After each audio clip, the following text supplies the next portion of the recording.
Hi everyone, good evening. My name is Oluwatoyin Anoluwapo Omotayo, the founder of the Olanike Pariola Foundation, also known as Two Foundation. This evening we had an Instagram live chat. We spoke on thriving beyond abuse, how financial empowerment could benefit victims and survivors of domestic violence. And our guest did justice to the topic today. It was an impactful session. For those who missed the live session, I will just quickly round up, put together, summarize what we discussed today, the points that we discussed today on that live chat. And the first thing our guest made mention of was that women, we are also complicit in financial abuse of ourselves, which is true. How and why? Because some women could be laid back. As a woman, laziness is not permitted. And Pastor Kola Demosa later joined us on the live chat, and he told us how even as a sit-at-home mom, you can make money online. Thank God. The age we are now, it's not the stone age when you cannot do anything if you don't go to the farm, or you cannot eat if you don't go to the farm. And I can mention more than 5 women in Nigeria, not abroad, or maybe some of them abroad, but at least 5 Nigerian women, irrespective of their location, that are sit-at-home moms and are making money. In fact, some of them, their husband has even joined them in this venture of making money online. That is them still making good use of their time. So we emphasized on it. Women should not be laid back. Some women are just complacent and they are just okay with being a guy wife. It's okay if you want to be a guy wife, but somehow you can still make some value out of your time sitting at home.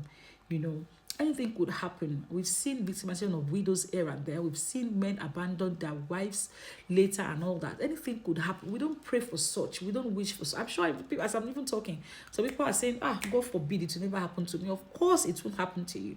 But the people it happened to have said that to you before. But it happened. It's life. It's called life. So we encourage us not to be lazy, not to be laid back.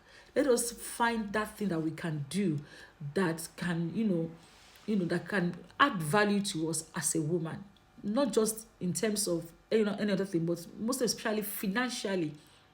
Number 2 thing that our guest talked about is that we should not let our husbands put us on a level, that we cannot maintain without them. She made example, like for instance, fine, your husband is rich and he suggested that you take your children to one of the most expensive schools. Ask yourself, if my husband is down today, if he loses his job, if he dies, or anything happens, or he just abandons the marriage, or anything happens, can you afford that same school? If no, then you have to rethink your decision. Number 3, be and operate on a level that you can maintain yourself. Number 4, women or survivors that come out with so many baggages that survive. Yes, a lot of women, when they leave their marriage, or their abusive marriage or relationship, they come out with so many baggages. Like a woman who has been witnessing domestic violence right from the day of the first pregnancy, we go ahead and have 5 children for the same man. The man that will not even give you money for antenatal, the man that will not follow you for antenatal, the man that will not even rub your back when you're having back pain in pregnancy, the man that will hit you in pregnancy. You still went ahead to give that same man 5 children. That is irresponsibility. Highest level of irresponsibility.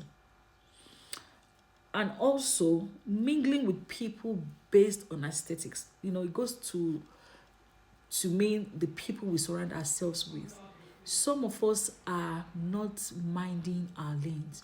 We are practically on other people's lanes.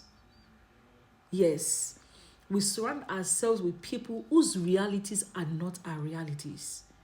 They will now set a standard for ourselves because of those kind of people that we surround ourselves with that are not realistic. As a matter of fact, even if you have an angel as an husband, but you are mingling or you surrounded yourself with the wrong set of people, you can turn an angel to a devil, to a demon. Because the person, your partner, your husband, will become frustrated from probably your incessant demands or unreasonable demands. We're not saying that we should not be friends with people that are big or anything. That is not the case. You know yourself. You know the level you operate on. You know what you can afford. You know what you can do. You know the kind of people you need in your life. You need people that can encourage you, not people that will encourage you to be docile, not people that will encourage you to be, to be laid back. You understand? So yeah, some people have it good. Their husband is an angel, practically. But you know your own husband is not an angel. Then why are you making that person's reality your own reality? Is different. So you have to make the right decision. And these are the 5 things we talk about today. I guess add a lot more for us, but we don't have all the time to ourselves. And the conclusion, the summary of all this is that for financial freedom, for complete total financial freedom, you need to make very wise financial decision. Financial freedom is because of financial wisdom. You see, all these things we mentioned, being laid back, putting yourself on a level you cannot afford if your husband is not there, coming out from your marriage, from your abusive marriage with a lot of baggages, and surrounding yourself with the wrong set of people. This still has nothing to do with physical cash, liquid cash. These are still just decisions that you make, that at the end of the day we now make, we fall back on your purse as a woman. We've seen victimization of widows. I've met widows that their husbands were practically good to them when he was alive. God rest those kind of people's soul.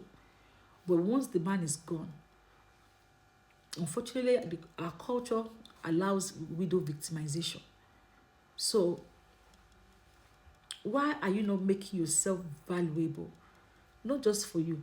If you are saying you are staying in an abusive relationship for your children, most of the times it's because you've been lazy, you cannot work, you cannot even go out there. You think of yourself, hey, if I leave this man now, I will leave this big house. How can I pay rent? You can't. You can't do anything for yourself. I have seen women whose husbands are even very rich and good to them, yet they work as if they don't even have anybody to help them. Hardworking. It's very important for women to be hardworking. Telling you, see, it's a form of self-care for you. If you love yourself enough, we talk about it too, that you should choose yourself. That thing is not just about you saying it, it's about you acting it. If you love yourself, if you are choosing yourself, you will not be laid back. You will not wait for a man to come and pay for your bottled water before you can drink water. I'm not saying it's bad if you have a man to pay to buy water for you. But what if it does not happen like that? What do you want to do? Most of the cases we have been dealing with when it comes to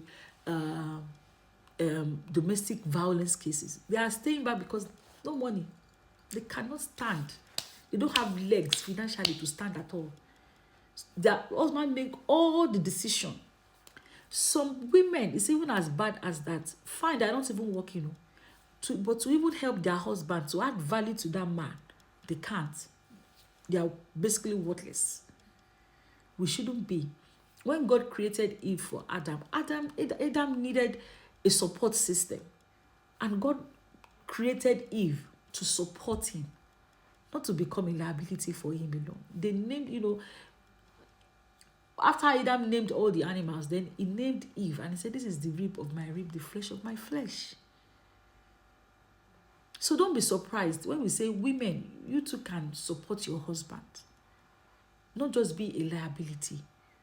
Choose yourself. Love yourself enough to want to work hard to be able to do things for yourself.